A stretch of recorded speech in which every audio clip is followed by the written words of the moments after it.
Hi everyone. So మనం graph data స్ట్రక్చర్స్లో మనం last వీడియోలో డైరెక్టెడ్ అండ్ డైరెక్టెడ్ అనేది చూసాం. సో లాస్ట్ వీడియోలో నేను చిన్నది మర్చిపోయాను. అదేంటంటే ఆల్రెడీ ఎక్స్ప్లెయిన్ చేశాక మన గ్రాఫ్ రిప్రజెంటేషన్ ఎలా ఉంటుంది అనేది చూపించడం మర్చిపోయాను. సో ఫస్ట్ అది చేసేసి నెక్స్ట్ టైప్స్ అనేది చూద్దాం. సో ఇక్కడ చూడండి, అన్డైరెక్టెడ్ అంటే ఇప్పుడు చూడండి, ఇది గ్రాఫ్ డేటా స్ట్రక్చర్, ఇది గ్రాఫ్ డేటా స్ట్రక్చర్ అనమాట.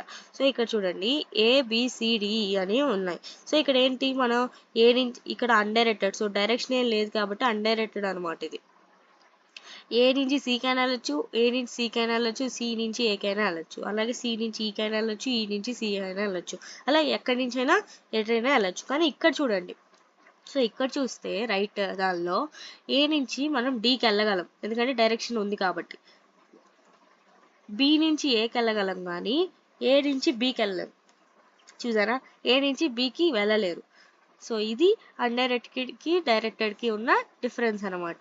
సో అర్థమైంది అనుకుంటున్నా. సో ఈ వీడియోలో వచ్చేసరికి ఇప్పుడు ఇంకొక టైప్స్ ఆఫ్ గ్రాఫ్స్ చూద్దాం.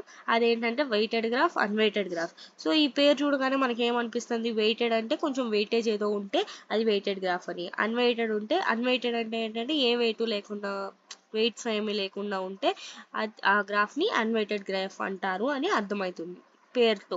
సో ఇప్పుడు డీటెయిల్గా చూద్దాం. సో ఈ వెయిటెడ్ గ్రాఫ్ అంటే graph in which each edge అంటే ఏంటి, ఎడ్జ్ అంటే మనకి ఇప్పటికే గుర్తుకు రావాలి. ఇప్పుడు ఇన్ని 3 వీడియోస్ నుంచో 4 వీడియోస్ నుంచో నేను గ్రాఫ్ డేటా స్ట్రక్చర్ చెప్తున్నాను కదా. నోడ్ అంటే ఏంటి, ఎడ్జ్ అంటే ఏంటంటే, సో ఎడ్జ్ అని చూడగానే మనకి ఏం గుర్తు రావాలి, సో ఈ లైన్స్ అనేవి గుర్తు రావాలి.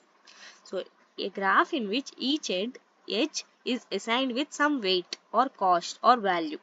సో ఏదో ఒక, అంటే ఇప్పుడు ఇక్కడ 2, 3, 7 or 6, 8 అలా ఉందనుకోండి. సో ఇది వెయిటెడ్ గ్రాఫ్ అనమాట.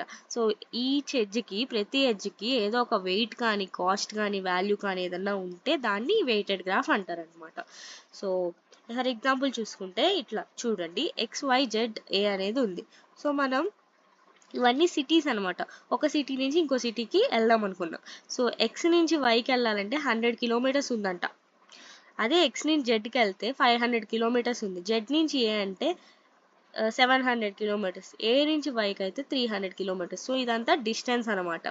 సో ఇలా ఏదో ఒక వెయిట్ ఉంది కదా, అంటే ఏదో ఒక వాల్యూ ఉంది కదా ఈచ్ ఎడ్జ్కి. సో దీన్ని వెయిటెడ్ గ్రాఫ్ అంటారు అనమాట. సో ఇప్పుడు నెక్స్ట్ అన్వెయిటెడ్ గ్రాఫ్ చూద్దాం. A graph where there is no value or weight associated with the edge. So ఆ ఎడ్జ్లో ఏ వాల్యూ కానీ, ఏ వెయిట్ కానీ, ఏ కాస్ట్ కానీ లేకపోతే దాన్ని అన్వెయిటెడ్ అంటారు. సో అది వచ్చేసి ఇప్పుడు డిఫరెన్స్ చూద్దాం. సో ఇప్పుడు మీరు ఇది చూస్తే మీకు అర్థమైపోవాలి. సో ఇక్కడ అన్ని వెయిట్స్ ఉన్నాయి, ప్రతి ఎడ్జ్కి వెయిట్ ఉంది కాబట్టి దీన్ని వెయిటెడ్ గ్రాఫ్ అంటారు. ఇక్కడ ఏమి ఎడ్జెస్కి వెయిట్ లేవు కాబట్టి అన్వెయిటెడ్ గ్రాఫ్ అంటారు. Unweighted graph. సో ఇక్కడ చూడండి, ఇప్పుడు మనం ఏ నుంచి బీకే, బి నుంచి డీకే ఎక్కడైనా వెయిట్స్ ఏమి లేవు కాబట్టి ఇది అన్వెయిటెడ్ గ్రాఫ్. సో ఇక్కడ చూసుకుంటే ఏ నుంచి బీకి వెళ్ళాలంటే 10 ఉంది, అదే బి నుంచి ఈకి వెళ్ళాలంటే 2 ఉందన్నమాట. సో అలా అనమాట. సో ఫర్ సపోజ్ ఇప్పుడు బి నుంచి ఈకి వెళ్దాం అనుకున్నాం. సో బి దగ్గర నుంచి ఈకి వెళ్ళాలనుకుంటే ఇది చూసుకుంటే 2 వెయిట్ గ్రాఫ్తో అయిపోయింది. అదే నేను ఇట్లా రాకుండా 10, 3, 4 ఇలా వచ్చా అనుకోండి, ఇలా వచ్చా అనుకో, అప్పుడు ఎంత అయింది, 10 + 3 + 4 ఎంత, 17. సో బి నుంచి ఈ రావడానికి 2 కాస్ట్తో అయినా రావచ్చు, 17 కాస్ట్తో అయినా రావచ్చు. ఇది కిలోమీటర్స్ అయినా అనుకోండి, కాస్ట్ అయినా అనుకోండి, లేదా ఏదైనా వాల్యూ అనుకోండి. సో ఫర్ సపోజ్ బి నుంచి ఈకి డైరెక్ట్గా 2 కిలోమీటర్స్ రోడ్డు ఉంటే 2 కిలోమీటర్స్ రోడ్డు ఉంది, నెక్స్ట్ ఏంటి 17 కిలోమీటర్స్ రోడ్డు కూడా ఉంది.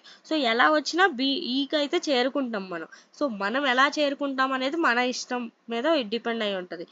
అందరూ మ్యాక్సిమం 2 కిలోమీటర్స్ అంటే చిన్న డిస్టెన్స్ ఏది ఉంటే అదే ప్రిఫర్ చేస్తాం నార్మల్గా. బట్ కావాలంటే మనం లాంగ్ డిస్టెన్స్లో కూడా ఇలా రావచ్చు అని చెప్తున్నారు. సో ఇది గ్రాఫ్ డేటా స్ట్రక్చర్ అనమాట, అదే వెయిటెడ్కి అన్వెయిటెడ్కి ఉన్న డిఫరెన్స్ అనమాట. సో నెక్స్ట్ వీడియోలో ఇంకొక టైప్స్ ఆఫ్ గ్రాఫ్స్తో వచ్చేద్దాం. Thank you for watching.